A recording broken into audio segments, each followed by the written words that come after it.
Hi, my name is Samim Safai, and I'm a graduate student here at Worcester Polytechnical Institute, majoring in fire protection.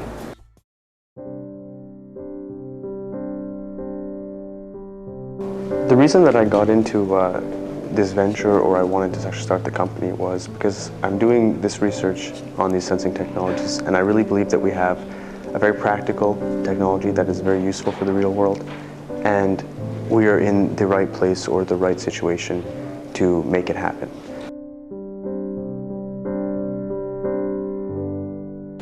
As you can see, the proposed solution is deceptively simple. It's simply a black box that sits on top of an existing stove. But there's a few reasons why this solution hasn't been implemented before, and it's actually a very large issue within the fire protection community. These types of fires are a very stagnant fire problem, and they have been only mildly or incrementally improved upon over the last few decades. So the proposed solution is simply a black box that sits on top of the back shelf of an existing stove. The back shelf is chosen because this is a perfect place for an optical device, as is the case with our sensor, to monitor all the cooking environments. The back shelf is actually situated at a height where it's above all the cooking elements, and you can reach over and touch all the controls without having to worry about hitting any of the pots or the pans on the cooking range.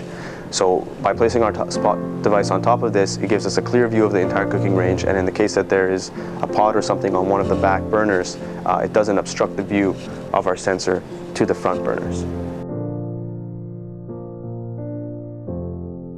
Well, these sensors are actually looking for heat or radiation coming from these cooking elements. So these cooking elements give off a certain amount of heat based on their temperature, and by keeping that heat below the temperature at which things like oil ignite, we can actually prevent fires, which is a much simpler approach and much more, I guess, inexpensive approach than reacting to a fire.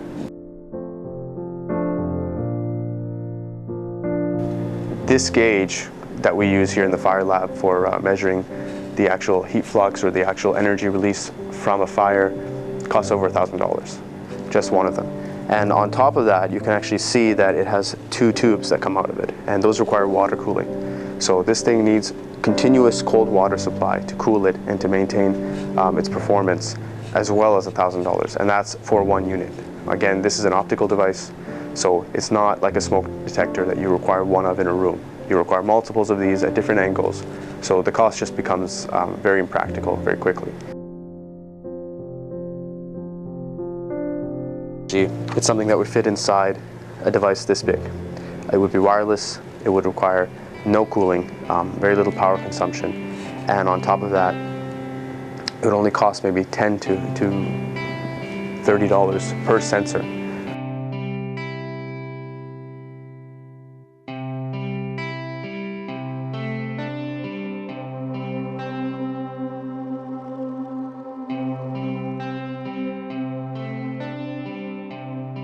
We have the lab, we have many trained experts and technical personnel around us, and obviously we have a lot of technology at our hands. So for this application, we're basically asking for $100,000, and that is for the one-year development of a proof of concept model. The majority of the budget that we're asking for is for labor. Labor being a general term, of course, but I would say 2/3 of it is about for that, and then the remaining 2/3 are for buying test stove models and buying apparatuses for testing and actually verifying the actual features and the actual situation that we think is happening, as well as obviously prototype parts and buying additional equipment and determining what the best design is for our system.